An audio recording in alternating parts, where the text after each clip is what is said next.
101st Airborne Division of Fort Campbell, Kentucky.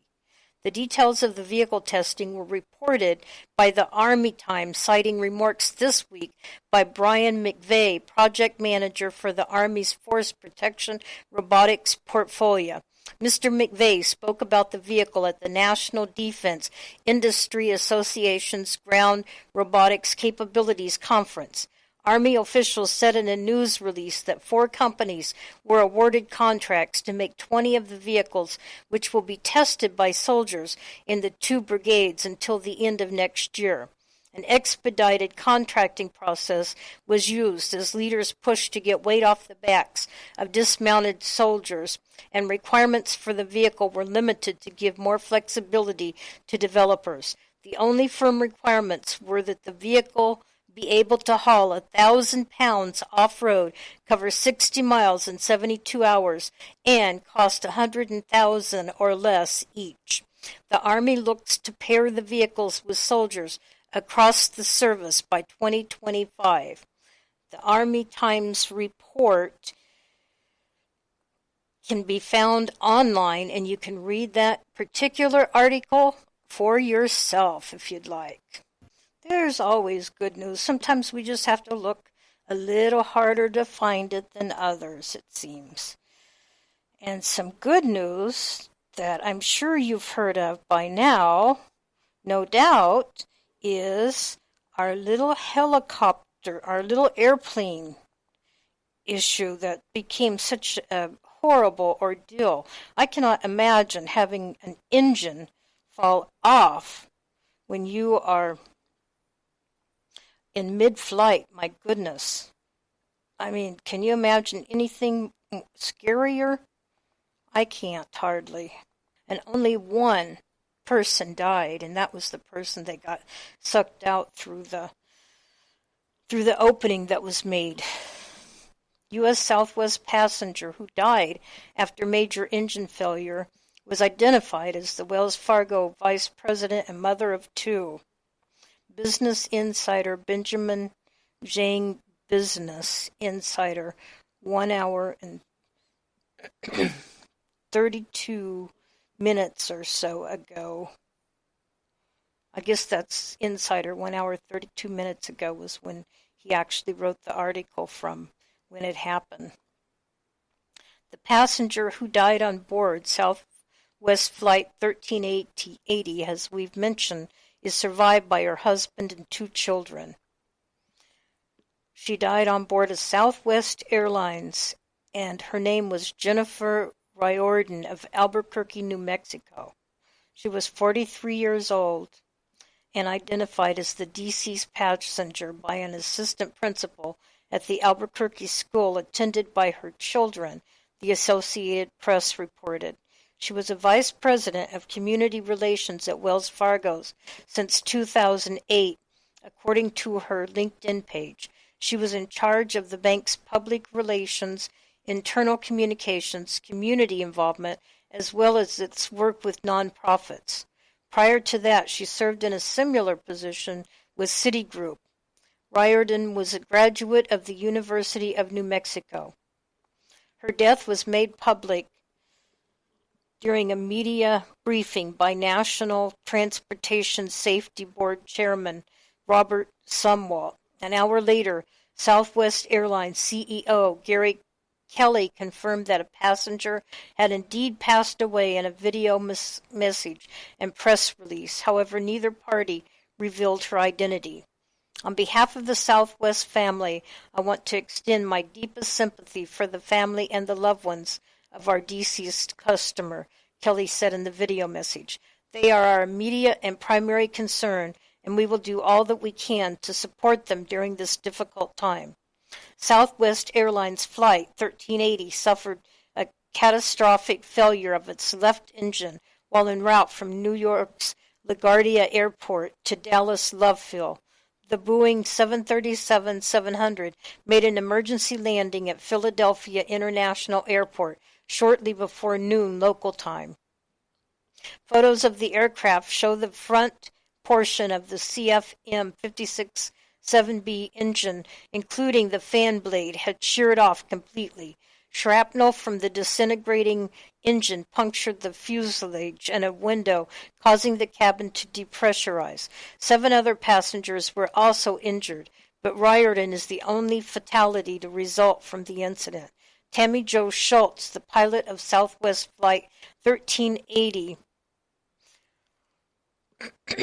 is being held as a hero for safely landing the planes. Schultz previously was a Navy fighter pilot who was one of the first women to fly F-18s. What a woman, huh? What a hero. So there is good news in the world. We do have heroes of that kind in our world still. And to me, that makes this world all right. Still all right world. You know, we could be living in a lot worse place. I'm just glad we are where we are. We've been covering each war that America has been involved with from the earliest times, and it seems appropriate that we are now ready for the Civil War. April 4th, 1968 was when a great civil service leader was shot and killed. Most of us knew him as Martin Luther King. I remember the day I heard this tragic news, just like I remember the day that Kennedy was shot and killed. Those who stand against tyranny are often the ones to pay the biggest price. Freedom is never free. The price is high for human lives. So it would be with the Civil War. The Civil War resolved 2 fundamental questions left unresolved by the Revolution: whether the United States was to be a dissolvable confederation of sovereign states, or an indivisible nation with a sovereign national government, and whether this nation, born of a declaration that all men were created with an equal right to liberty, would continue to exist as the largest slave-holding country in the world. Hopefully most Americans know there was a Southern secession where many of the states left the Union. The states that left the Union are South Carolina, which left December 20th, 1860, Mississippi, January 9th, 1861, Florida, January 10th, 1861, Alabama, January 11th, 1861, Georgia, January 19th, 1861, Louisiana, January 26, 1861, Texas, February 1st, 1861, Virginia, April 17, 1861, Arkansas, May 6, 1861, North Carolina, May 20th, 1861, and Tennessee, June 8, 1861. At the beginning of the war, the northern states had a combined population of 22 million people. The southern states had a combined population of about 9 million. This disparity was reflected in the size of the armies in the field. The Union forces outnumbered the Confederates roughly 2-1. The event that triggered war came at Fort Sumter in Charleston Bay on April 12, 1861. Claiming this United States fort as their own, the Confederate Army on that day opened fire on the Federal garrison and forced it to lower the American flag and surrender. Lincoln called out the militia to suppress this insurrection. By the end of 1861, nearly 1 million armed men confronted each other along a line stretching 1,200 miles from Virginia to Missouri. Brother against brother, father against son, family against family, they stood on opposite sides. Up until September 1862, the main focus of the war had been to preserve the Union. With the issuance of the Emancipation Proclamation, freedom for slaves now became a legitimate war aim. African Americans constituted 10% of the entire Union Army by the end of the war, and nearly 40,000 died over the course of the war. Northern victory in the war preserved the United States as one nation and ended the institution of slavery that had divided the country from its beginning.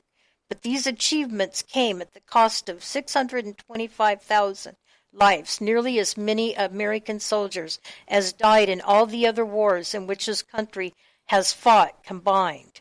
It was only as recently as the Vietnam War that the amount of American deaths in foreign wars eclipsed the number who died in the Civil War. The bloodiest battles were Gettysburg, 51,000 casualties, Chickamauga, 34,624 casualties. Spotsylvania, 30,000 casualties. The Wilderness, 29,800 casualties. Chancellorsville, 24,000.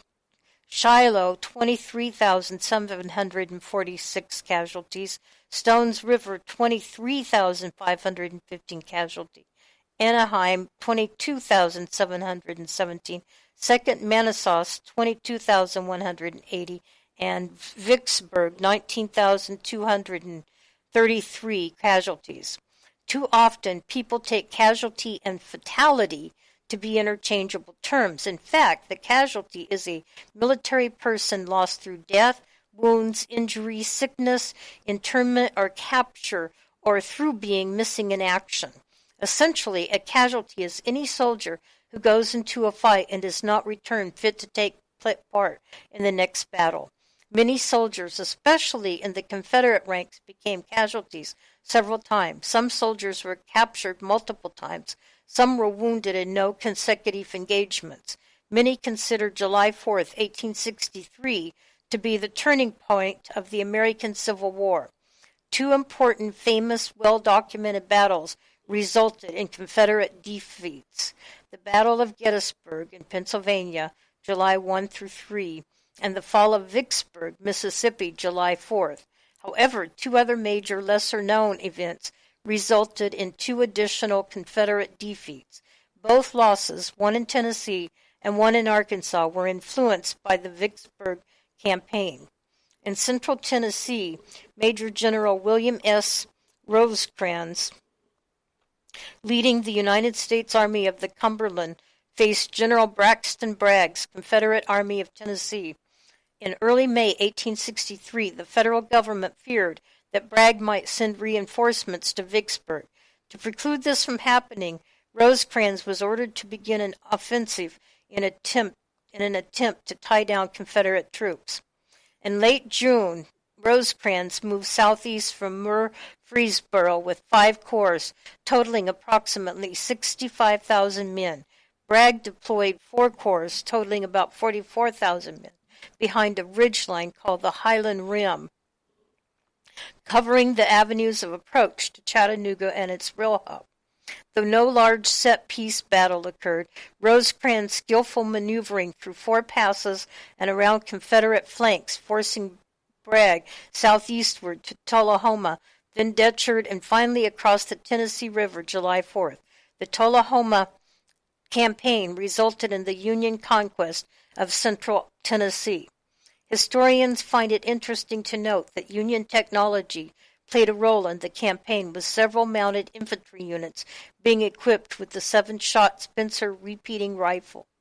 The rifle's inventor, Christopher Spencer, gained an audience with President Abraham Lincoln, who subsequently invited him to a shooting match and demonstration of the weapon. Impressed with the rifle, Lincoln ordered it be produced for the Union Army in 1863. In its first combat test, Spencer armed Union troops under the command of Colonel John Wilder earned the nickname Lightning Brigade when they defeated a numerically superior Confederate force at the Battle of Hoover's Gap, Tennessee, June 24, 1863. 1 week later, Spencer rifles again saw action in the hands of troopers of the 5th Michigan Cavalry Regiment of General George Armstrong Custer's Brigade at the Battle of Gettysburg. With the new weapon, a rifleman could shoot up to 14 rounds per minute, as opposed to 3 rounds per minute with the traditional muzzle-loading musket. At Helena, Arkansas, Major General Benjamin Prentiss commanded about 4,000 Union troops assigned to the District of Eastern Arkansas. Earlier in June 1863, Prentiss had 16,000 troops siphoned off from his command to assist in the Vicksburg campaign. This situation pleased Lieutenant General Theophilus H. Holmes, commanding general of the Confederate District of Arkansas. He had about 7,000 men organized in 3 divisions to attack Helena in an attempt to take some pressure off Vicksburg. Helena was situated 230 miles north of Vicksburg on the west bank of the Mississippi River. Just to the west of the town was Fort Curtis, an earthen